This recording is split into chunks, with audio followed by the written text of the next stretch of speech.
चंपावत के डीएम ने लिया बड़ा फैसला, आम जनमानस की यातायात जीवन शैली अब होगी सरल। दुरुस्त क्षेत्र में रहने वाले लोगों को मिलेगा राहत, जिले में अब नए रूट पर चलेंगे रोडवेज। उत्तराखंड परिवहन निगम का बड़ा फैसला।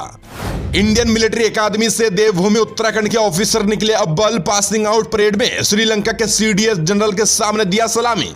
The public matter exclusive report. Uttarakhand के जिला चंपावत के दुरुस्त क्षेत्र में रहने वाले लोगों की यातायात जीवन शैली को सरल करने के लिए सरकार की ओर से एक बड़ा फैसला लिया गया है, जिसमें आम जनमानस को यातायात की समस्या से राहत मिलने वाली है। जी हां, जिले के डीएम नवनीत पांडे ने सरकारी रोडवेज के अधिकारियों के साथ एक बैठक किया, जिसमें जिले के दूर दूर क्षेत्र में जहां यात्रा करना आम जनमानस के लिए मुश्किलों भरा रहता है, वहां रोड बस सेवा संचालन पर चर्चा करते हुए सड़कों का निर्धारण किया। साथ ही सभी सड़कों के निर्धारण के अनुसार शासन को अतिरिक्त बस उपलब्ध कराए जाने के लिए भी प्रस्ताव भेजने के निर्देश दिए गए हैं। बता दें, जिले में जिन जिन क्षेत्रों में फिलहाल रोडवेज सेवा संचालित नहीं है, उन क्षेत्रों में बस सेवा संचालित किए जाएंगे। बताते चले, डीएम ने विभिन्न सड़कों पर रोडवेज बस का संचालन किए जाने के निर्णय लेते हुए बहुत जल्द ही नए बस खरीदे जाने के लिए भी शासन को प्रस्ताव भेजने के निर्देश दिए हैं। उन्होंने कहा कि पहाड़ी क्षेत्रों में कम सीट वाली बस का संचालन किया जाए तथा समय सारणी का निर्धारण भी यात्रियों को सुविधा अनुसार किया जाए। बता दें, बीते दिन हुई इस बैठक में उत्तराखंड परिवहन निगम के क्षेत्रीय प्रबंधक पवन मेहरा,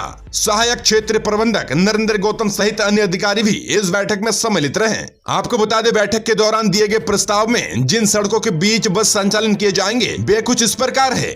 चंपावत से लोहाघाट, चंपावत से टनकपुर, लोहाघाट से चंपावत से तामली, लोहाघाट से बटकोट से पाटी से चंपावत, लोहाघाट से पंचेश्वर, रीठा साहिब से चंपावत और चंपावत से पिथौरागढ़। इन मार्गों पर प्रतिदिन बस संचालन किए जाएंगे। बता दें, इसके अतिरिक्त लोहाघाट से देवीधुरा से हल्द्वानी, लोहाघाट से बाराकोट से, सिमलखेत से भलुनी से अल्मोड़ा से रानीखेत तक, साथ ही जिले के आसपास के मैदानी क्षेत्र के लिए दिल्ली, देहरादून आदि और बनबसा बैराज से दिल्ली एवं बनबसा बैराज से खटीमा तक बस सेवा संचालित करने का निर्णय लिया गया है। द पब्लिक मैटर की दूसरी एक्सक्लूसिव रिपोर्ट। देवभूमि उत्तराखंड से हर साल इंडियन मिलिट्री एकेडमी से कई अफसर भारतीय सेना में शामिल होते हैं, जिसमें से अधिकांश उत्तराखंड की भूमि से ऑफिसर बनकर निकलते हैं। और इस बार भी कुछ ऐसा ही हुआ।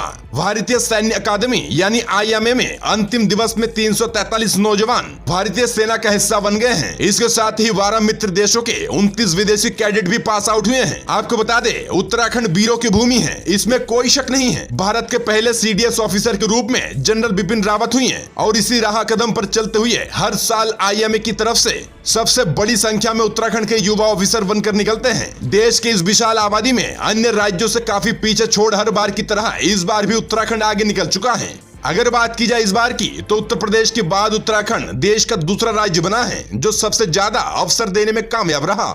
बताते चले कि चैटवुड भवन के सामने ड्रिल स्क्वायर पर सुबह 8 बजे परेड शुरू हुई। परेड के बाद पिपिंग सेरेमनी शुरू हुई। बताते चले कि पिपिंग सेरेमनी में यहाँ देश के प्रति अपनी वफादारी और कर्मठता को लेकर शपथ लेने होते हैं। इसमें सेना के नए अफसर शपथ लेते हुए देश की सुरक्षा के लिए हर दम तैयार रहने की कसम लेते हैं। आपको बता दें, इस बार पासिंग आउट परेड की सलामी श्रीलंका के सीडीएस जनरल डॉक्टर श्रीवेंद्र सिल्वा ने ली।